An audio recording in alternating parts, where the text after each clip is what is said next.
ঘটনা, এক গরিব লোক ও রাসূল সাল্লাল্লাহু আলাইহি ওয়াসাল্লাম। একদিন এক গরিব সাহাবী রাসূলুল্লাহ সাল্লাল্লাহু আলাইহি ওয়াসাল্লাম এর কাছে এলেন।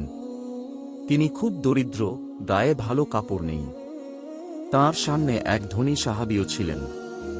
ধনী সাহাবী তাঁর কাপড় কিছুটা সরিয়ে নিলেন, যেন গরিব সাহাবীর শরীর তাঁর কাপড়ে না লাগে। রাসূল সাল্লাল্লাহু আলাইহি ওয়াসাল্লাম তা লক্ষ্য করলেন। তিনি বললেন, তুমি কি ভয় করছ?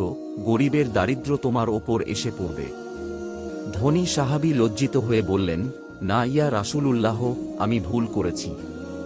তিনি অনুতপ্ত হয়ে বললেন, আমি আমার সম্পদের অর্ধেক এ গরিব ভাইকে দিতে চাই। রাসূল সাল্লাল্লাহু আলাইহি ওয়াসাল্লাম বললেন, তোমার ভাই কি তা গ্রহণ করবে? গরিব সাহাবী বললেন, না, আমি ক্ষমা করে দিলাম, কিন্তু আল্লাহ যেন আমার ধৈর্য ও তার দান গ্রহণ করেন।